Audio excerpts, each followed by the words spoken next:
They needed it. They really controlled the game throughout. Yes. Kind of like the 49ers, and we'll get to the Niners. They didn't really close the game out the way I liked them to. The Niners didn't close out Tampa Bay the way they needed to. And the Warriors last night kind of like, hey, Houston, hang around. Although I never sensed that they were going to lose the game. She wanted them to close it out. But anyway, we're not going to nitpick about a win. They needed it. They had lost 6 in a row. They were 0-5 on this homestand. So now they go to Phoenix with a win, a much-needed win. And you got 2 players who scored over 20. You got 5 players who scored in double figures. Klay Thompson with his first 20-point night of the season.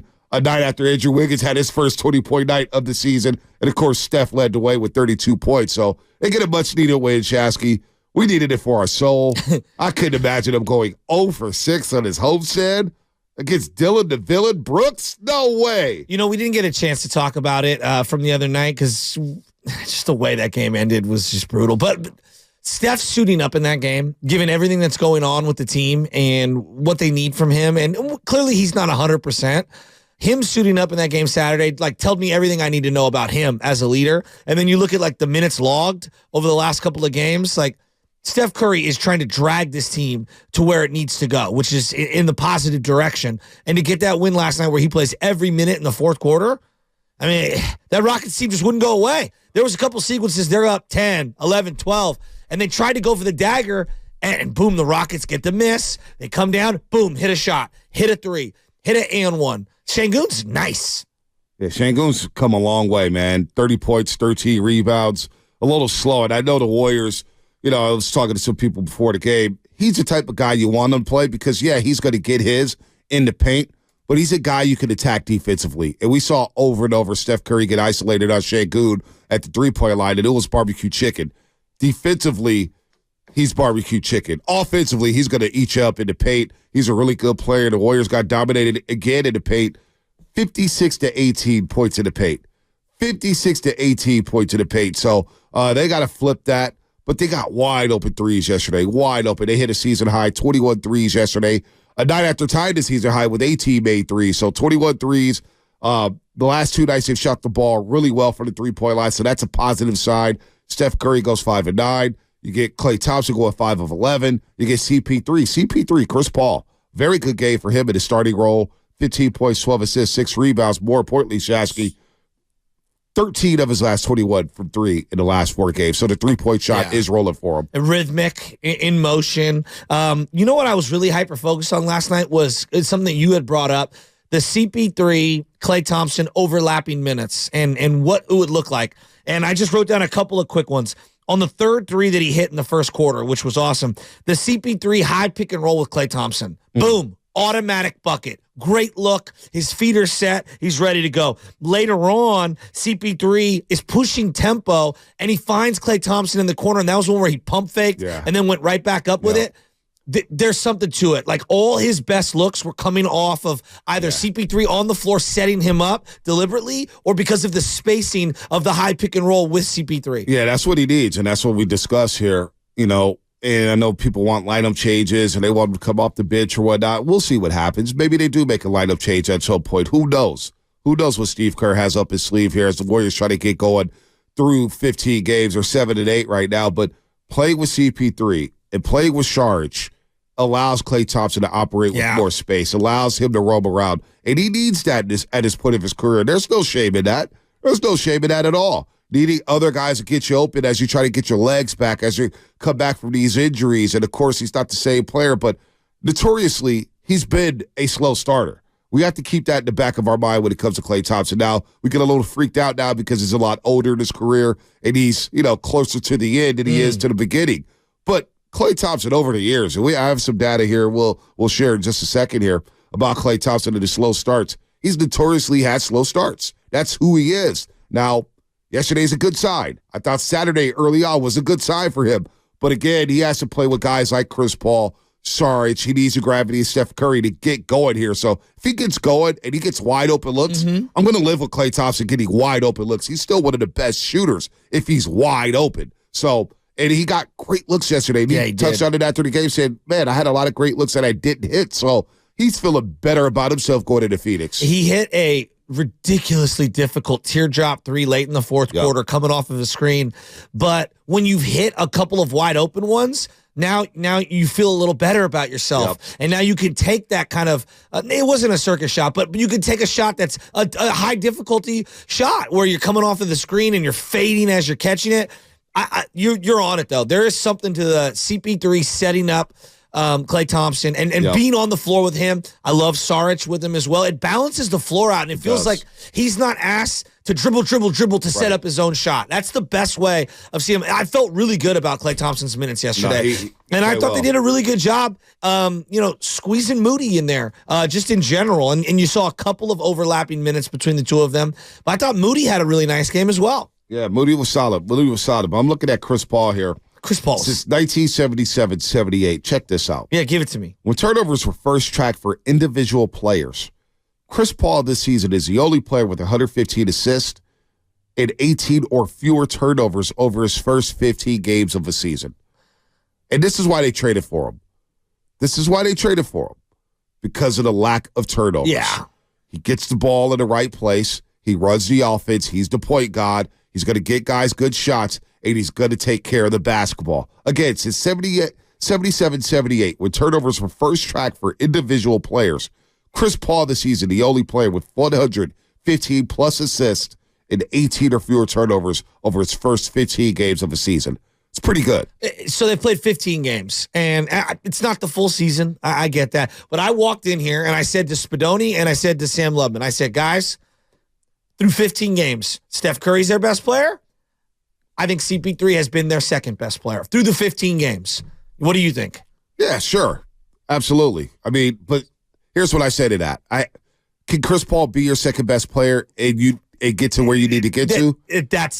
That's kind of where I'm going here right now. And I don't want to douse anyone with the cold reality. What I'm getting at is other guys are going to have to elevate themselves. He cannot sustain as your number two minutes played. You can't rely on him. You're going to need to be able to offset his defensive liabilities, especially because you know how important Steph Curry is. I'm just saying in terms of the trade itself, right? Jordan Poole for CP3. CP3 has been your second best player. It's worked out. It absolutely. I just wish there was somebody else. I wish Wiggins was a little more consistent right now because I would ideally not want CP3 to be my number two best player. But through 15 games, he has been. He's an excellent player, and my opinion of him is kind of changed. Not that I didn't think he was really good.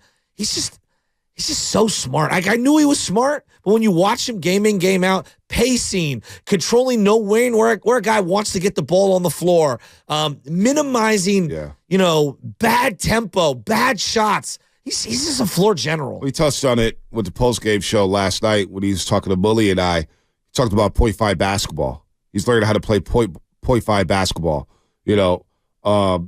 Point five basketball, getting the ball out quick, playing with tempo, motion offense, not letting the ball stick. And that's where Kuminga gets into trouble at times. The ball's sticking in his hands, and he's got to take that next step. That's why I want Kuminga just predominantly in the post. Stay in the post, stay on the elbow. When he plays on the perimeter and he starts floating, bad things happen. He turns the ball over, he takes bad shots. He took an ill-advised three yesterday, and it's just like, Kuminga, we got to get better here. We have to get better. So that's where Chris Paul comes into play. He checks him. Get down on the block.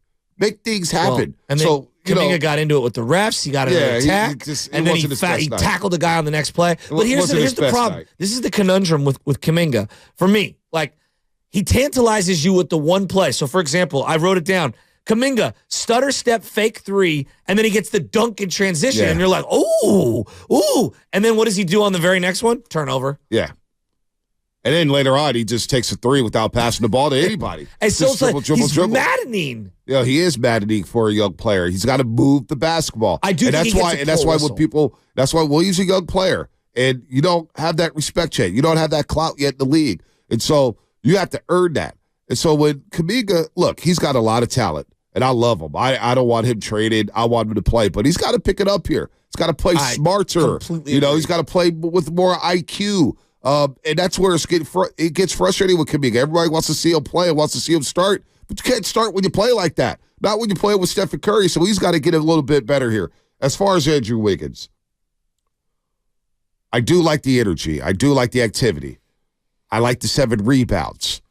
he could give me 7 rebounds a game, and that's probably asking for a lot here. But if he could give me 7 rebounds and be aggressive, that shot will come. Now, 12.7 rebounds, not the greatest night for Andrew Wiggins, but I do like the defense off Van Vliet. I do like him standing in front of Jalen Green and taking him out. So, you know what? Not bad, but this team was just desperate for a win. And it's like the old slump busters, and hopefully there's no kids in the car right now. As a guy or a girl, you're struggling out there, and you're inactive late at night, if you know what I mean by being inactive. The only time you're active at night is basically in the bedroom or a hotel room. So I did slide in the DMs to say hi. And so, as a girl or guy, you have that slump buster, right? It doesn't matter what that person looks like. Doesn't matter what the body type is. Oh, yeah! You just need to break through the slump. You know what I mean? And so, that game last night kind of reminded me of that. Don't matter how it looks, you just got to get a win. May not look pretty, but you got to get a win against a bad team. So, you know what? Slump busters, we've all been there. We've all been there in life. And the kids are asleep right now, so we get it in through at 6:18 in the morning, unless you're on the East Coast. You don't have to ask that again. Yeah, we won't say it, but you guys know what I mean. Stop asking that question. Let's not get uncomfortable. We're all adults here, right? We're all adults. Sometimes you gotta get it done.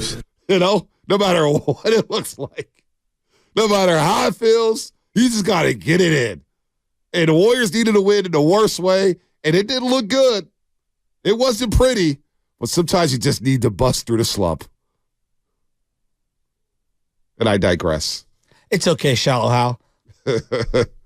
I'm more of a spiritual, emotional connection type of a guy, I want to connect on a level deeper than the mirror. Don't give me false equivalencies. Oh, BPA. Where was he last night when Klay hit 20? Nah, he was tweeting at somebody else saying $43 million, he sucks. I mean, he's got a hard off for Klay Thompson. Speaking of which, I don't know what it is about BPA. I not today. I would agree with you Shallow Hal was a great movie. My soul needed a victory for the Golden State Warriors, and sometimes I think, and you'll see this with the Eagles, we'll get into them in a second, but it's not about what it looks like. This is not the AP top 25 in NCAA where there's like 700 teams and you have to win with style points. This is professional sports. The Rockets are an ascending team. I don't know where I would mark them up. They're a lot better than people want to give them credit for. Jabari Smith is nice. Şengün is nice. Fred Van Vliet is still holding everyone left and right. I mean, he thinks he's Charvarius Ward out there grabbing people. Dillon Brooks shooting over 50% for the three-point line. That shocked me. But he did pick up 3 fouls in the first 15 minutes of the basketball game. Well, he's just a hack. He's a walking hack. You should have saw him the previous night against LeBron James. It's, what was it, less than 5 seconds left? I mean, he gambles on his steal for whatever reason, gambles for a steal, and it hacks LeBron 3 different times and loses the basketball game. It's like, what you talk about IQ? Dillon Brooks, but you know what? You know what, though? He has them playing hard. The Rockets are playing hard. Ime Udoka has them playing hard, first and foremost. But I tell you what, the Memphis Grizzlies miss Dillon Brooks. They're 3-10 right now. They miss Dillon Brooks, believe it or not. How about this guy Tate off the bench in the second quarter? I'd never even heard of this guy. Jae'Sean Tate? He was killing. He was setting screens. He was setting up, getting rebounds, hitting buckets. Yeah, he's not an NBA player, though. But I didn't even know who he was. Yeah, no, I knew who he was, which is, unfortunate that I knew who he was, but he's not an NBA player. And then the 12th Holiday brother who's out there looking just like Drew, making plays. The Rockets just wouldn't go away in that game. No, I know. And that's where you're talking about how sometimes you just got to win. That's the kind of game that I'm like, it's just win. I don't care what it looks like. A week from now, we're not going to care. Just stack the W.